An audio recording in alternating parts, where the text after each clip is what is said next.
සරලව පැහැදිලි කළොත් ඇස්වහ කටවහ කියලා කියන්නේ ඔන්න ඕක.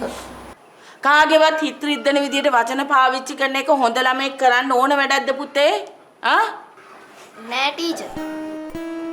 ඕගොල්ලෝ හිතුවේ නැති වුණාට ඔය අපි මේ කටෙන් එළියට දාන වචන වලට බලයක් තියෙනවයි කියලා කියන එක ඉස්සර මිනිස්සු නම් බොහෝම දුරට හිතුවා. ටීචර් ඒකද අපේ ආච්චිලා කියන්නේ සමහරුන් කටින් කිව්වම කටවහ දෙනවා කියලා? එහෙම කතාවක් තියෙනවා තමයි. දැන් ඔය අපේ ආච්චිලා සීයලා අපේ මුතුන් මිත්තෝ ඒගොල්ලෝ විශ්වාස කරා ඇස්වහ කටවහ කියලා જાතියක් තියෙනවා කියලා. ඒ කිව්වේ ටීචර්? ඒ කියන්නේ දැන් නිකන් හිතන්නකෝ ඔයාගේ කිට්ටුවෙන්ම ඉන්න කෙනෙක්. ඔයාට නිතරම කියනවා ඔයාට ඉගෙන ගන්න බෑ කියලා.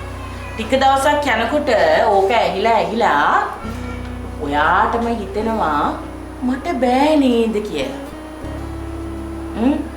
එතකොට මොකද වෙන්නේ? Taman තුල තියෙන ධෛර්යය, උත්සාහය නැති වෙලා යනවා. එතකොට ඉතින් නිකාම්ම ඉගෙන ගන්න බැරි ළමෙක් බවට පත් වෙනවා. ඔන්න ඕක වෙනවා. සරලව පැහැදිලි කළොත් ඇස්වහ කටවහ කියලා කියන්නේ ඔන්න ඕක.